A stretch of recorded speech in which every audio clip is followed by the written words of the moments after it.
So what does the Quran say about women?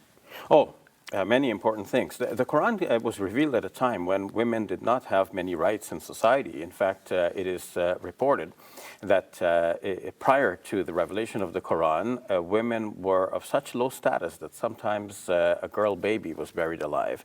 The birth of a girl to a family was sometimes received with shame.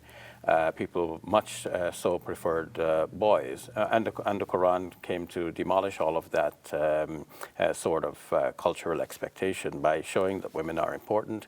And in fact, the Quran quite categorically states that if anyone were to bury their female children as they used to do, then they will be brought to justice on the day of judgment for killing an innocent soul. The Quran granted rights to women which were not so well established at the time. The Quran gave women the right to own property, to conduct business on their own, to have a voice in society, to make a choice in terms of whom they will marry.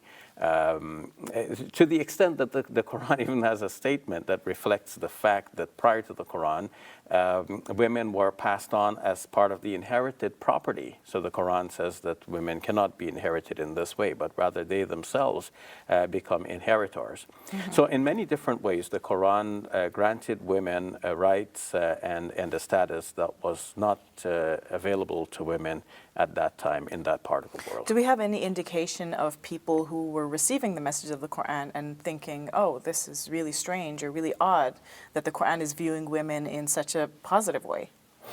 I can't think of a particular example that would show the surprise or shock of people at that time, but this may be due to the fact that the earliest period of the Quranic revelation was at a time when the interactions between people were not so well recorded and passed down to our history.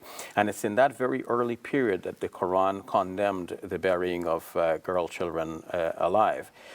So it may be that by the time we get the recorded history, the people were already now satisfied with the changes that the Quran had already introduced and had been introducing for many years hence. Mm-hmm. So can you give me an example, because you mentioned a few things that the Quran did in terms of inheritance and other things. Can you elaborate on those things? Yes. Prior to the Quranic revelation, sometimes women were passed on as part of the inheritance, and we know this from other systems as well. That were there at the time. So what does that mean, passed on as part of their inheritance? Because this would sound really strange to our ears. I know. What does that mean? Quite strange because, a person would own these many physical objects, and then this would go down in the person's will. Then he would own his wife. His wife would also be part of that inheritance. So the wife may be passed on to a next of kin who would take that person on as the wife. We know of an ancient system known as a levirate marriage, where if a man died childless, then his wife is to be taken by his brother in the hope that the child then to be born through the brother will belong, at least in name, to the deceased brother.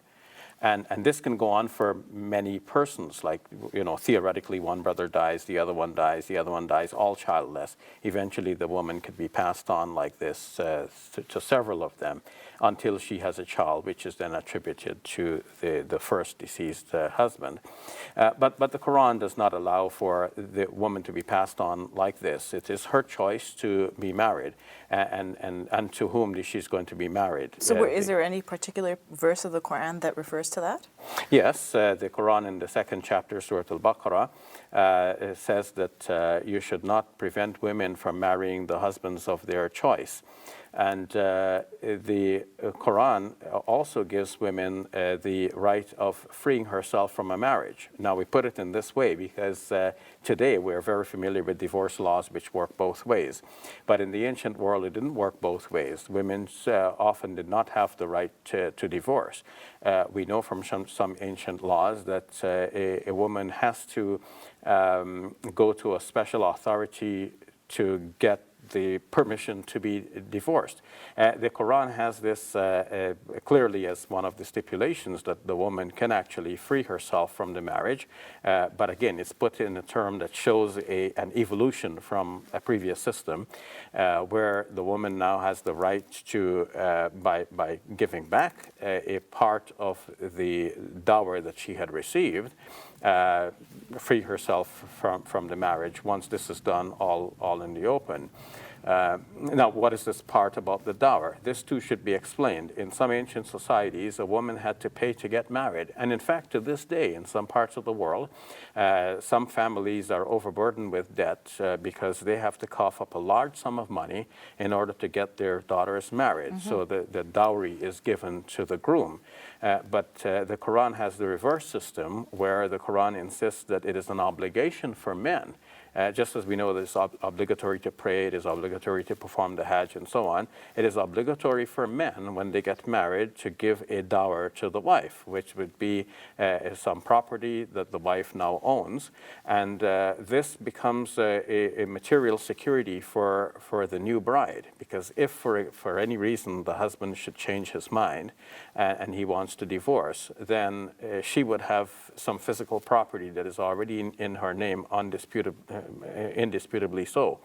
Now, if she wants to free herself from the marriage, then it was seen to be reasonable that she gives back a part or the whole of that dower that she had received. Again, you can see how people might play tricks with law, where, for example, one might be married one day, receive a large dower, and then wants to be out of the marriage the next day, walking away with the large dower. So some people will feel cheated as a result of that. So the just solution was seen at the time that she should return either all or a part of the dower by mutual agreement so that she has out of the marriage. So these stipulations were being put in place to make sure that women should have a fair share of life, all of happiness. The Quran in the 4th chapter and the 19th verse directs men, وَعَشِرُهُنَّ بِالْمَعْرُوفِ, live with them in kindness.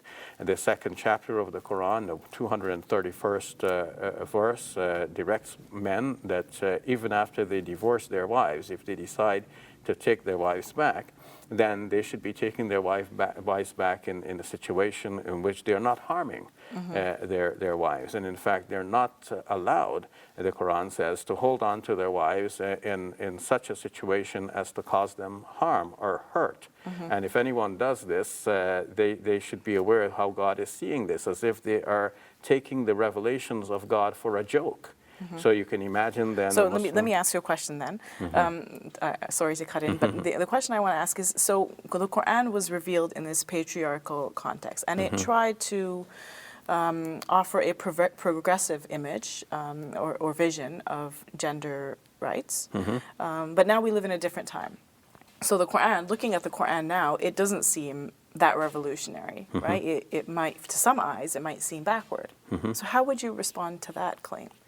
Yeah, we have to understand the Quran against its historical context, and failing to do so will be to read the Quran as if it's speaking to contemporary life without that historical background.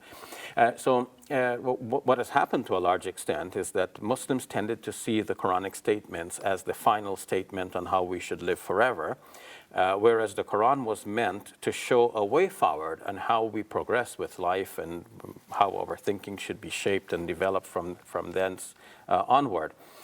So while Muslim societies tended to remain static in the way in which they granted rights to women, thinking that, they were thinking right that what the Quran said was revolutionary, but they thought that the mistake is to think that these statements are the final statements.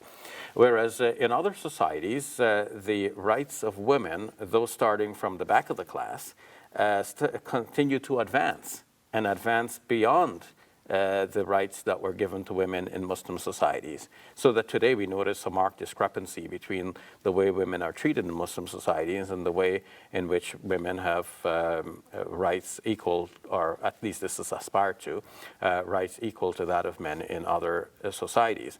And then we try to explain why it should be the way it is in Muslim societies.